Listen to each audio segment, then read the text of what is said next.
Before the State Falls, Machiavelli and Chanakya.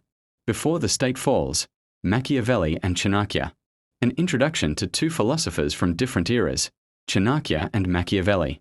On learning, deliberation, and the search for a path by which the state may endure. Chanakya grew up in a world where power was never gentle. From an early age, he studied the Vedas, logic, and the science of governance. Yet what truly shaped him was not books, but the sight of states, collapsing because their rulers failed to understand human nature. Chanakya did not begin with an ambition for power. He began with a simple question: why does the land suffer? And why do those in power fail to see what ought to be seen? When he was insulted and expelled from the royal court, he did not rush to judge who was evil or who was at fault. Instead, he quietly examined the structure of power itself. He came to understand that the problem did not lie solely in the character of a single king, but in a system of governance that allowed ignorance to rule. From that realization, the idea of building a strong state gradually took shape, not to defeat others, but to prevent the same failures from recurring. Chanakya methodically designed systems, intelligence networks, economic administration, mechanisms of punishment and reward. Everything was constructed not on emotion, but on calculation. He did not see human beings as inherently good or evil. He saw them as responding to incentives. A well-ordered state, therefore, is not one that relies on human virtue, but one that structures incentives so that they serve the stability of the realm. On the other side of the world, Machiavelli grew up in Florence, a city where power changed hands as swiftly as the seasons. His youth was not marked by overt violence, but by constant observation, betrayals, failed negotiations, and the collapse of alliances. He began his diplomatic career, believing that states could stand on reason and agreements alone. Experience, however, taught him otherwise. Promises mean little without force to sustain them. Machiavelli did not despise morality. He simply discovered that morality detached from reality weakens the state. When the Republic fell, he was arrested, tortured, and cast out of political life. In that moment, he began to reconsider everything he had witnessed, not to condemn the past, but to understand what allows a state to survive and what causes it to collapse. Gradually, his thinking became clear. A ruler cannot choose goodness alone.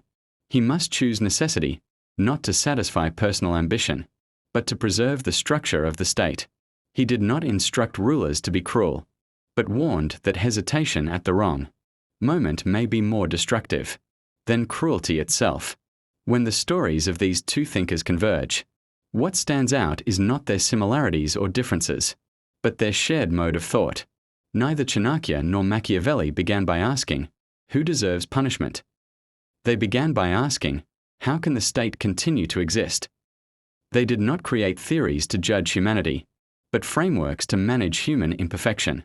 Strategic mechanisms, in their view, are not instruments of brutality, but instruments to prevent collapse. For both thinkers, the success of a state is not victory over enemies, but the prevention of past mistakes from returning. It is not the glorification of rulers, but the preservation of the land itself, even when human beings remain flawed. When the two finally meet, this dialogue reveals them as rare figures, individuals who thought of the state, of the polity, before all else, before survival amid turbulence, before domination through force, cunning, or the brutality of war, and before the pursuit of an idealized state. Listen, then, to their conversation. The hall is silent. No symbol of any state is present, only a long stone table, soft light, and a map of the world before borders were drawn. Chanakya, let me begin. I was not born in a palace. My youth was spent amid study, discipline, and the bitterness of contempt. I was a Brahmin, unattractive in appearance, harsh in speech, but obsessed with the science of the state from an early age. I came to believe that a state cannot survive on morality alone. It survives by understanding human nature. Machiavelli. That sounds uncannily like my own life. I was born in Florence, not to a noble family. Yet my city was saturated with betrayal and shifting power. From my youth, I saw the virtuous defeated and the ruthless ascend. It was then that I understood, virtue without force protects no one. Chanakya. I, too, learned through defeat. Once, I was expelled by the king of the Nanda dynasty, humiliated before the royal court.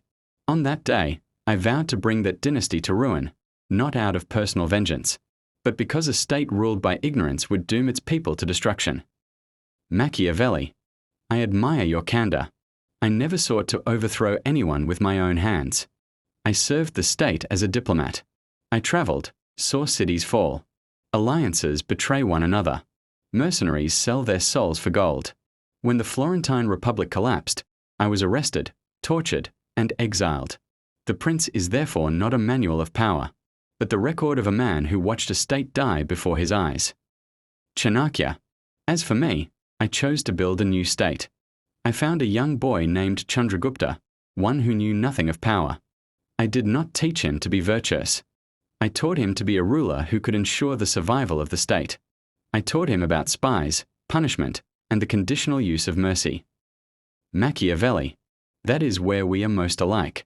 People accuse me of cruelty, yet I merely stated the truth. A ruler who strives to be good at all times will perish among those who are not. Chanakya, and I said something much the same. Gentleness that ignores timing is cruelty toward the state. Machiavelli, smiling faintly, it seems we both grew up with loss rather than hope. Chanakya, yes, yet we share one conviction: the state must survive first, or virtue will have no ground on which to stand. Machiavelli and Chanakya were not philosophers of cruelty. They were witnesses to the real world, men who learned early that power is never kind, and that a state incapable of defending itself will never have the chance to teach morality to anyone.